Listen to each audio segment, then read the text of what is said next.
Seja bem-vinda a mais um Papo Psi. Quando que eu devo me preocupar com a ansiedade? E principalmente, como que eu não caio nessa armadilha?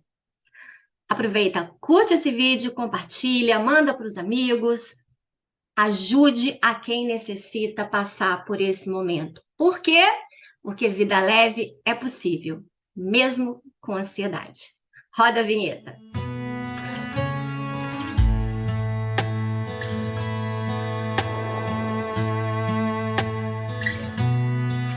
Eu sempre falo para vocês que a ansiedade é uma emoção natural. Mas quando então que a gente tem que começar a se preocupar com ela, né? É importante a gente entender quais são esses limites que a ansiedade começa a ficar patológica, ou seja, ela começa a fazer mal para a nossa vida. A primeira coisa é uma avaliação errônea do perigo. O que é isso? É quando a gente aumenta o que acontece. Então, ou fantasia. Exemplo, vou sair na rua e eu posso ser assaltada. Isso é uma evidência, é um fato. Você pode ser assaltada. Se você vai ser? Às vezes você já foi assaltada perto da sua casa, indo na padaria. Quantos assaltos existem naquela região? Quais são os motivos que levam você a crer que você vai ser assaltada? Ou seja, pode acontecer? Pode, mas você aumenta, tá? Você exagera o perigo. Isso é você entrando no ciclo luta e fuga da ansiedade. Ou seja, você fazendo uma avaliação errada do nível de perigo que você vai passar. Ou às vezes pode ser algo totalmente fantasioso, do tipo, eu vou sair de casa, vai ter um terremoto e eu vou morrer. Pode acontecer de você pensar isso. Terremoto no Brasil?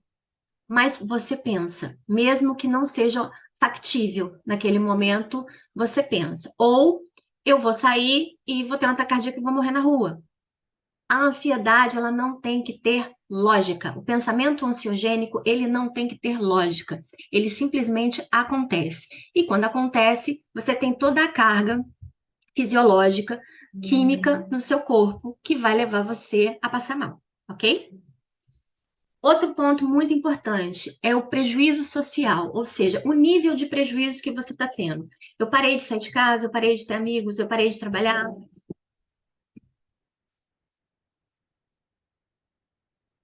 Outra coisa muito importante é o nível de prejuízo que você está tendo.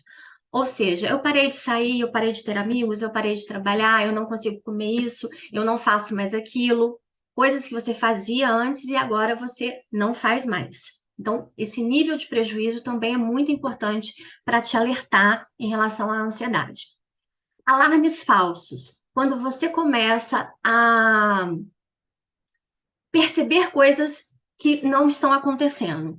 Então, meu Deus, eu escutei um barulho. Não, não tem barulho. É... Ai, aquela pessoa está me olhando diferente. Deve estar falando de mim.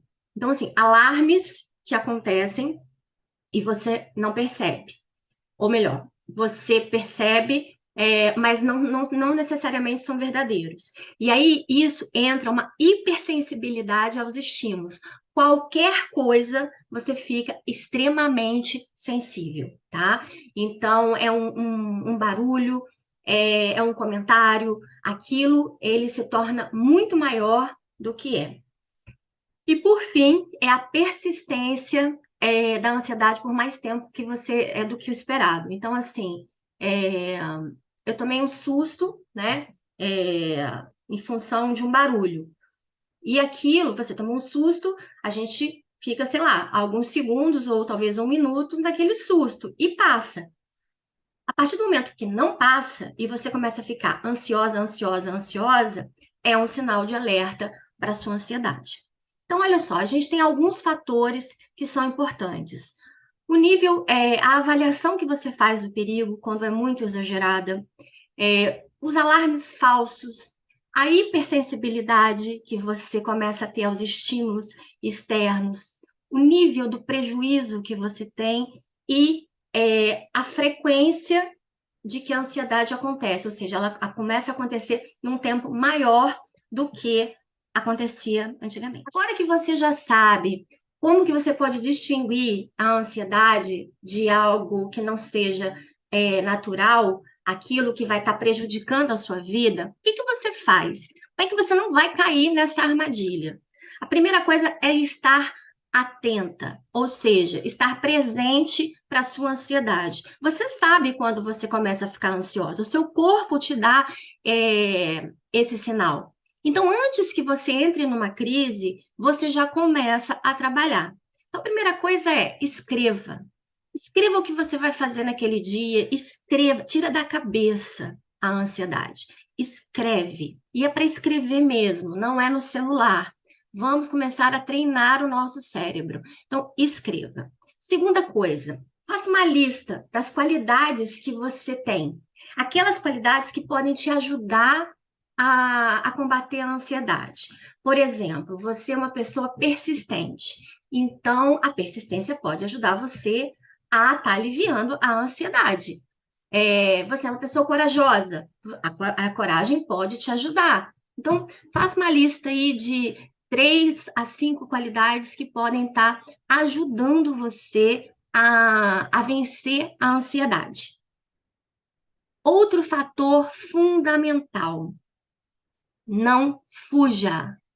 Não fuja dos fatores que causam ansiedade para você. A pior coisa que pode acontecer na ansiedade é você fugir, porque cada vez que você foge, você manda um recado para o seu cérebro que você não é capaz de enfrentar. Então, nós temos que enfrentar os nossos medos, enfrentar a nossa ansiedade. Raquel, mas eu vou fazer isso como? Aos poucos. Não vai ser da noite para o dia que você vai conseguir sair de casa sem medo, mas você vai fazendo aos poucos. Mas o que eu quero deixar para você aqui agora, nesse momento, é enfrentar, não fugir. Ansiedade é futuro.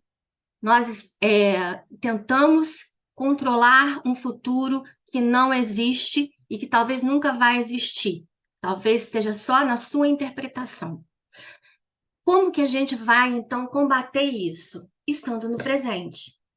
Por isso que as técnicas de atenção plena são tão importantes na ansiedade, porque a gente tem que trazer vocês para o mundo real, para o mundo presente.